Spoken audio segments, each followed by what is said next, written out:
Right. చాలా మంది అభిప్రాయం కూడా ఇదే. ఏమని?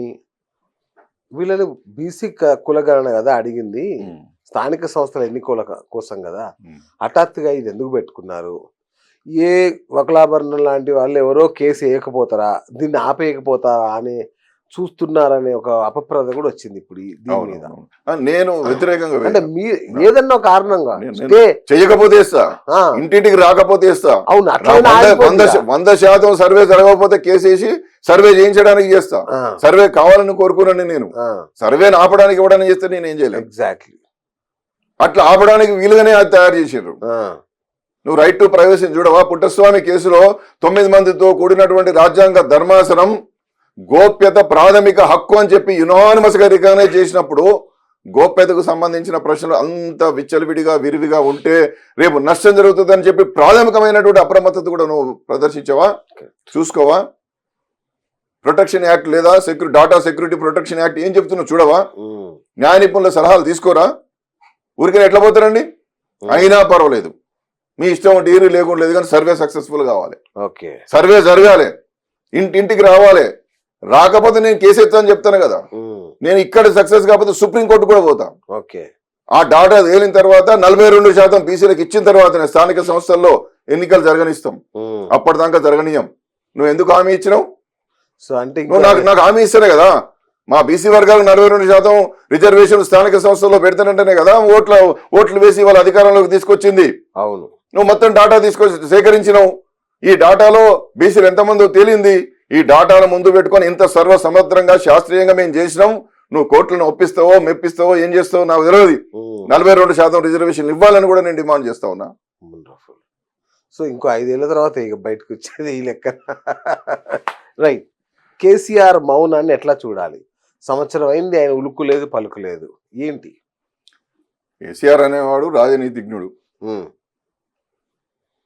ఒక్కనిగా బయలుదేరి తెలంగాణ తెచ్చినోడు. నేననుడు కాదు, గౌరవనీయులు శ్రీ రేవంత్ రెడ్డి గారు కూడా టీవీలలో చెప్పాడు. మెచ్చుకున్నాడు. తెలంగాణ తీసుకొచ్చింది కేసీఆర్ అని చెప్పి శ్రీ రేవంత్ రెడ్డి గారే చెప్పారు. ఎందుకంటే మరి ఇప్పుడు అంతా తిరుగుతాండే రోజు తెల్లారైతే. కాబట్టి వారి వీడియోలు చూసుకుంటే తెలుస్తుంది. శ్రీ రేవంత్ రెడ్డి గారు టీవీలలో తెలంగాణ తీసుకొచ్చినోడు ఎవడంటే తెలంగాణ తీసుకురావడంలో శ్రీ కేసీఆర్ గారే తీసుకొచ్చిండు, ఆయన పాత్ర బహుముఖంగా ఉన్నదని చెప్పి అన్నారు. వారికి అవసరం ఉంటే నా దగ్గర చాలా వీడియోలు కూడా ఉన్నాయి, పంపిస్తే వాళ్ళు ఎవరికైనా కావాల్సి. కాబట్టి తెలంగాణ తీసుకొచ్చినటువంటి ఒక్క వ్యక్తిగా బయలుదేరి 1000 అడుగులను ఘనంగా దాటి ఒక విజయశాంతి నువ్వే ఉన్నావు కదా మీరే తీసుకొచ్చిర్రా అంటే కూడా ఉద్యమం మొదలుపెట్టింది ఆయనే. జయశంకర్ సార్ నుంచి స్ఫూర్తి పొందింది ఆయనే. కోదండరామ్ సార్ లాంటి వాళ్ళను జేఏసీ చేసింది వేరు. పెద్దలు జానారెడ్డి గారు లాంటి మహామహులను దీనిలో భాగస్వామ్యం చేసిన వేరు. కాంగ్రెస్ ఎంపీలందరినీ కూడా ఏకపక్షంగా ఈ నిర్ణయం తీసుకోకపోతే ఏమైతావో అని చెప్పి భయభ్రాంతులకు గురి చేసి ఇటువైపు పయనం చేసేటట్టు చేసింది వారు. ఆ ఉద్యమంలో కీలక పాత్ర వహించినటువంటి బీసీ సంక్షేమ శాఖ మంత్రులు శ్రీ పొన్నం ప్రభాకర్ గారు కావచ్చు, శ్రీ గుత్తా సుఖేందర్ రెడ్డి గారు కావచ్చు, ఆనాడు జైపాల్ రెడ్డి గారు కావచ్చు, లేకపోతే శ్రీ సర్వే సత్యనారాయణ గారు కావచ్చు, శ్రీ మధు యాష్కి గారు కావచ్చు, ఇలాంటి పెద్దలందరూ కూడా తెలంగాణ కోసం పోరాటం చేసిండ్రు, ఆరాటపడ్డారు. ఈడ ఉద్యమం ప్రజల్లో బలంగా ఉన్నది కాబట్టి ఈ పెద్దలందరూ కూడా పనిచేసారు. వారి పాత్రను కూడా మనం కాదనలేము. వారిని అందరినీ మనం తప్పనిసరిగా తెలంగాణ రాష్ట్ర సాధనలో ఈ మహనీయుల యొక్క పాత్ర ఉందని మనం చెప్పుకుంటాం. కానీ కీలకంగా నాయకత్వం వహించినటువంటి వాడు ఎవడయ్యా అంటే కేసీఆర్ కదా. కేసీఆర్ వల్లనే కదా ఈ ఉద్యమం ఇంత బలంగా ఉంది. అంత పెద్ద వ్యవస్థను నడిపి రాష్ట్రం తీసుకొచ్చి 10 సంవత్సరాలు నడిపినోడు మౌనంగా ఉంటాడా? కాబట్టి వారిని అనవసరంగా మనము రెచ్చగొట్టడం మంచిది కాదు. మొక్క కూడా మొలవని అది వారి భాషలో వారు మాట్లాడుతున్నప్పుడు ఏమైపోయిందంటే శ్రీ కేసీఆర్ గారు మాట్లాడినటువంటిదేమో వారి మాట్లాడినటువంటి సందర్భం వేరు. సరే, రాష్ట్రంలో ప్రభుత్వంలో ముఖ్యమంత్రి అయిన తర్వాత కూడా అంత పరుష పదజాలం కాకుండా కొంత వారి స్టైల్లో వారు మాట్లాడారు. దాని తర్వాత శ్రీ బండి సంజయ్ గారు కూడా అదే పద్ధతిని అవలంబించారు. వారు కొంత సక్సెస్ అయినారు. బండి సంజయ్ గారు కూడా బీజేపీలో బలమైన నాయకుడు. ఏది సంజయ్ గారిని తీసేసినప్పుడు ఆయన ఉంటే బాగుండనేటువంటి చర్చ కూడా జరిగింది. ఈ రోజుకి ఆయన ఉంటే బాగుండనే చర్చ నడుస్తుంది. అదే పద్ధతిలో శ్రీ రేవంత్ రెడ్డి గారు కూడా అదే పరుష పదజాలం, అదే స్టైలు, అదే వ్యవస్థ నడుస్తున్నది. ఇక అదొక రాజకీయ రంగంలో ఆ ప్యాషన్ ఇవాళ ముందడిగే సాగుతున్నది. ప్రజలు హర్షిస్తున్నారని అందరూ అనుకుంటున్నారు. అది ట్రెండింగ్ ఉన్నది. కానీ ఇవాళ ముఖ్యమంత్రి అయిన తర్వాత శ్రీ రేవంత్ రెడ్డి గారు మాట్లాడుతున్న భాష కొంత ఇబ్బందికరంగా ఉన్నది. వయస్సు అనుభవాన్ని చూసి కూడా మీకు అద్భుతమైన అవకాశం, అది ఎవరికి రాని అవకాశం కాంగ్రెస్ పార్టీలో శ్రీ రేవంత్ రెడ్డి గారు కాంగ్రెస్ పార్టీ అంటే ఉమ్. తెలంగాణ రాష్ట్రానికి రెండో ముఖ్యమంత్రి. ముఖ్యమంత్రి గారు కాగలిగిన అసలు, చరిత్ర మిగిలినరు. మరి భాషను మార్చుకొని ఉమ్, అనవసరంగా వర్ష పదజాలం అవసరం లేదు. ఉమ్, మీ ముందు అద్భుతమైనటువంటి ఒక భవిష్యత్తు ఉంది. భవిష్యత్తు ఉన్నది. మీరే 10 సంవత్సరాలు ఉంటా అని చెప్పుకుంటున్నారు కాబట్టి ఖచ్చితంగా నిర్మాణాత్మకమైనటువంటి ఆలోచనలు, నిర్మాణాత్మకమైనటువంటి సూచనలు, ఊకే బస్తీ మీద సవాల్ అనే పద్ధతులు ఉండొద్దు. ఉమ్. బాలకృష్ణ గారి సినిమా కాదు మొన్న కదా, వరంగల్ మీటింగ్ లో 50 నిమిషాల్లో 50 సార్లు కేసీఆర్ పేరు ఉంది. అది మంచిది కాదు. అది ఆ, నేను ఒక వ్యక్తిగా చెప్తున్నా, ఒక ఉమ్. అంతో అవగాహన ఉన్న వ్యక్తిగా నేను మాట్లాడేది ఏంటంటే, వీడేంద్ర నాకు చెప్పేది అనుకుంటే నేనేం చేయలేను కానీ, ఎందుకంటారే ఇక మీరు మరి చిన్నోడా? భలే. కాబట్టి మీరు ఆలోచించాల్సింది ఏంటంటే ఆయన ఏదో ఆయన రెస్ట్ తీసుకుంటా. వకలాభరణం అన్న ఫస్ట్ టైం ఒరిజినల్ గొంతు తెరిచి మాట్లాడుతున్నాడు. మళ్ళీ మీరు తగ్గొద్దిగా. తగ్గేది లేదు, తగ్గేది తగ్గేది లేదు. పుష్ప 2 కూడా వస్తుంది కదా, 2 సార్లు అన్నాను. పుష్ప 2 కూడా వస్తుంది కదా, తగ్గేది లేదు. నేను అనేది ఏంటంటే, ఇప్పుడు కేసీఆర్ గారు మౌనంగా ఉన్నారని ఎవరు అనుకుంటారు?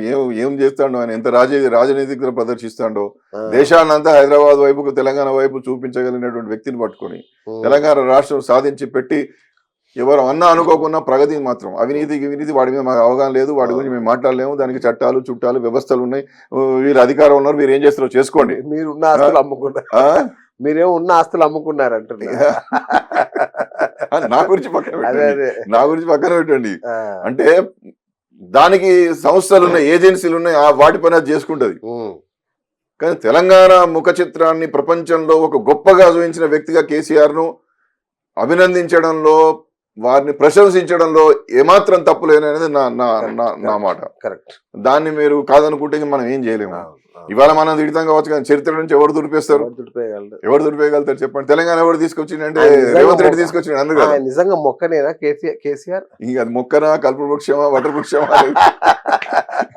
రాజకీయ పరిణతితో మాట్లాడాలి. ఎందుకంటే ముఖ్యమంత్రి కదా, your big boss of the entire the Telangana state కదా. మీ వయసు ఉన్నా, ఏదున్నా, ఏమున్నా, నేను ఉత్తమ్ కుమార్ రెడ్డి గారు అంగీకరించారు, జానారెడ్డి గారు అంగీకరించారు, కోమటిరెడ్డి గారు అంగీకరించారు, పొన్నం ప్రభాకర్ అంగీకరించారు, ప్రతి ఒక్కరు ఈజ్ మై బాస్ అనేటువంటి దశలో మీరు కూర్చున్నప్పుడు బట్టి గారు అంగీకరించారు. బట్టి గారు మొదటి నుంచి పార్టీలో ఉన్నారు. పొన్నం ప్రభాకర్ గారు తెలంగాణ ఉద్యమంలో కీలక పాత్ర వహించినోడు. మరి వాళ్ళంతా సీనియర్ మోస్ట్. వాళ్ళు తెలంగాణ రాష్ట్ర సాధనలో ఎంత గొప్ప కృషి, రాత్రింబవళ్ళు కష్టపడ్డారు కదా ఎంపీలుగా వీళ్ళందరూ కూడా.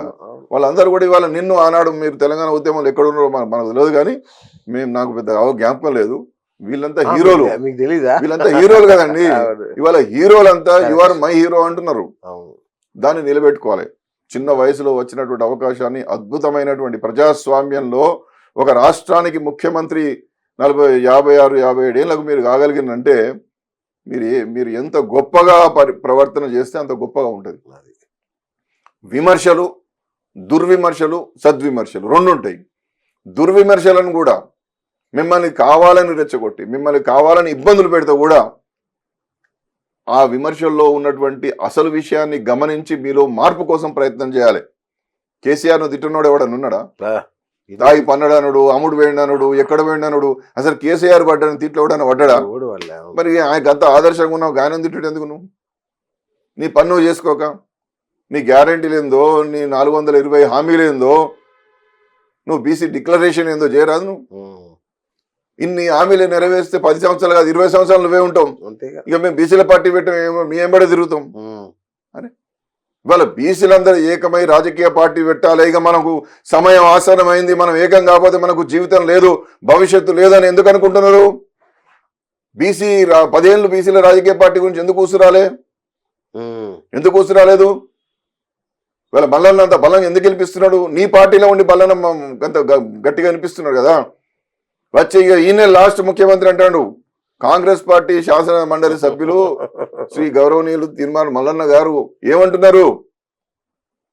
నువ్వే లాస్ట్ ముఖ్యమంత్రి అంటున్నాడు, ఈ పార్టీకి రాదు అంటున్నాడు. కాబట్టి ఆయన మాటల్లో ఉన్న వాస్తవాన్ని గమనించండి. మళ్ళీ ఆయన కథం పట్టించే పని చేయకండి. ఆయన వెనుక చాలా మంది ఉన్నారు. ఇప్పుడు ప్రజల పక్షాన ప్రజల వాయిస్ను వినిపిస్తున్నటువంటి వాడు చాలా గొప్పవాడు. ప్రజాస్వామ్యంలో ప్రజామోదంతో మాట్లాడేటటువంటి వాళ్ళను అంచివేయాలని చూస్తే ప్రజలు తీర్పు చెప్తారు. ఓటు అనేటువంటిది చాలా బలమైనటువంటి ఆయుధం అనేటువంటిది మనం మర్చిపోవద్దు. అవును.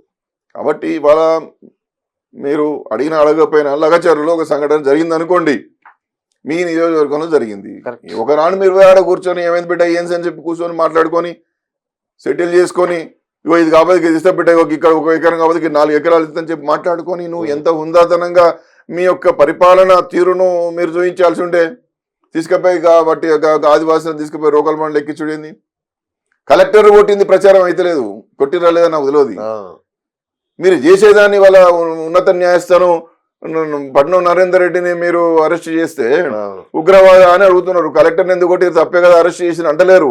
అంటే మీరు ప్రజెంట్ చేయడంలో ఎంత వెనుకబడిపోతున్నారు చూడండి. మీరు ఆ వాస్తవాన్ని గమనించండి. మానవ హక్కుల కమిషన్ వచ్చింది, ఎస్సీ ఎస్టీ కమిషన్ వచ్చింది, రేపు మాపు ఇక్కడ ఎస్సీ ఎస్టీ కమిషన్ పోతున్నది. మీరు తీసుకుపోయి బాగా ఎట్లా పడితే అట్లా కొడితే అవన్నీ ఫోటోలు తీస్తే వెనుక భాగంలో కొట్టినాయి, ముందు భాగంలో కొట్టినాయి, కాళ్ళు వాసినాయి, కనపడుతూనే ఉండే. ఎందుకు అది ఏం అవసరం? గంత దెబ్బలు కొట్టాల్సిన అవసరం ఏమున్నది? వాళ్ళని గంతకి చలికాలంలో గంత కొట్టుడు ఎందుకు? కాబట్టి ఆదివాసులను పట్టుకపోయి కూర్చోబెట్టి మాట్లాడుకోవాలి. ప్రజాస్వామ్యం అండి. ఆనాడు రాజశేఖర రెడ్డి గారు ఉన్నప్పుడు ఏం జరిగింది? అడవులు నన్నలను తీసుకొచ్చి చర్చలకు కూర్చోబెట్టి వాళ్ళ యొక్క సమస్యలన్నీ తెలుసుకున్నాడు. అది అయిందా కాలేదా పక్కన పెట్టండి. కానీ ఎంత అది ఏంది, చాలా పెద్ద మూమెంట్ కదండి. అన్నలే వచ్చి బయటకు వచ్చి మాట్లాడి, పిస్తోలు పట్టుకుని వచ్చి కూర్చోరా, పట్టుకుని రా కూర్చోరి మాట్లాడండి అన్నారు. అంతకన్నా ఏముంటది? ప్రజాస్వామ్యం యొక్క సౌందర్యం అది. కాబట్టి మీ నియోజకవర్గంలో జరిగినటువంటి ఒక సంఘటనను రాజకీయ పార్టీలు రాజకీయం చేసే ప్రయత్నం చేస్తే అండి, ఎవడు వాడుకోవాలని వాడు వాడుకుంటాడు. ఒక్క నిమిషం, ఒక 10 నిమిషాలు నువ్వు క్లోజ్ చేయొచ్చు దాన్ని, మీకు పరిణతి ఉంటే. వాటి దయతో ఇలాంటి మంచిది కాదు. ఈ దాడులు, పోలీసులతో కొట్టించుడు ఎంత మంచిది కాదు. ఏం అవసరం ఉన్నది? మీరే రాజు, వాళ్ళని పిలుచుకొచ్చుకో. ఊళ్ళో నువ్వే ఎమ్మెల్యే, మీరే ఎమ్మెల్యే. అడవి కూర్చోవాలి, టెంట్ వేయాలి, కూర్చోబెట్టాలి, భోజనాలు పెట్టి బిడ్డ ఏమైంది చెప్పండి, గట్లేం చేస్తారు కదా, చేస్తారా, నేను ఉన్నాగా, నేను లేనా అని చెప్పి మాట్లాడుకొని. మాజీ సర్పంచ్ ఆత్మహత్య చేసుకో ఏం చెప్పాలి? ఇక అవన్నీ నేను మాట్లాడతాను. నాకు చాలా విషయాలు ఉన్నాయి, చాలా విషయాలు అక్కడ జరుగుతున్నాయి. వాటికి వాటిని విని ఫోన్ చేసి అడిగితే అన్ని చెప్తాను. ఇది ప్రజాస్వామ్యము. ప్రజాస్వామ్యంలో అణచివేత నిశ్శబ్ద విప్లవానికి దారితీస్తుంది, సామాజిక అసమానతలకు దారితీస్తాయి, శక్తుల పునరేకీకరణకు దారితీస్తాయి. ఇది మంచిది కాదు. సంవత్సరం లోపల గిన్ని విమర్శలు ఎందుకు? ఇంత అతలాకుతలమైన పరిస్థితి ఎందుకు రాష్ట్ర ప్రభుత్వం మీద? మహామౌలుని చుట్టూన్నటువంటి మంత్రులంతా ఓని మించిన మంత్రి దామోదర రాజనరసింహ గారు ఆనాడు ఉప ముఖ్యమంత్రి చేశారు. ఉత్తమ్ కుమార్ రెడ్డి గారు చాలా సీనియర్ మోస్ట్ పర్సన్, ఏనాడు ఓటమి ఎరగకుండా మనిషి. జానారెడ్డి గారు ఎమ్మెల్యేగా పోటీ చేయకుండా కొడుకు ఎంపీ ఎమ్మెల్యే అయినరు. ప్రశాంతంగా అనేకమైన సూచనలు ఇవ్వడానికి సిద్ధంగా ఉన్న మనిషి జానారెడ్డి గారు మీకు అందుబాటులో. కోమటిరెడ్డి ఉన్నాడు, ఎంతో మంది. పొన్నం ప్రభాకర్ లాంటి బీసీ నాయకుడు ఉన్నాడు. మహేష్ గౌడ్ను మీరు పిసిసి అధ్యక్షుడు చేసిండ్రు. ప్రతి విషయానికి మహేష్ గౌడ్ గారితో అనేక సమస్యలు పరిష్కరించడానికి మీకు అవకాశం ఉన్నది. మీరే పోవాలని ఏం లేదు కదా. కాకుంటే ఆ సమన్వయ లోపం జరుగుతున్నది, సమాచార లోపం జరుగుతున్నది. మీ చుట్టూ వలయాలు ఏర్పడ్డాయి. మిమ్మల్ని గెలవాలంటే చాలా కష్టమైపోతున్నది. అక్కడ కంచెలు కూడా కొడితే కాదు కదా, అక్కడ ఎవరు ఉంటున్నారో మాకు తెలుస్తలేదు. తీసుకుపోయి కాగితం ఇస్తే ఏం పరిష్కారాలు ఒక్కటి చెప్పండి. ఎన్ని కాగితాలు తీసుకున్నారు, ఎంత పరిష్కారం అయింది, అక్కడ ఓటు పనిచేసిన ఓటు పోతులేరు. ప్రణాళిక సంఘం ఉపాధ్యక్షుడు ఆ చిన్నారెడ్డి గారు పెట్టిన ఉత్తముడు ఆయన. మరి ఏమన్నా దీన్ని పరిష్కారం చేయడానికి మరి వారికి ఏమైనా అధికారాలు ఇచ్చిర్రా, ఏం చేసినా నాకు తెలియదు. కాబట్టి నేనేమంటున్నా అంటే, ప్రజారంజకమైన పాలన, ప్రజాభీష్టం మేరకు ప్రజలు కోరుకున్న విధంగా ప్రజల సమస్యలను పరిష్కరించడానికి, మీకు సేవ చేయడానికి మీకు అద్భుతమైన ప్లాట్ఫామ్ ప్రజలు ఇచ్చినప్పుడు ఉపయోగించుకోవడంలో, సద్వినియోగం చేసుకోవడంలో వెనుకబడిపోతున్నారు. నాకు అధికారం ఉంది, నేను అధికారాన్ని చెలాయిస్తా అంటే ఏం చేయలేము దాన్ని. రైట్.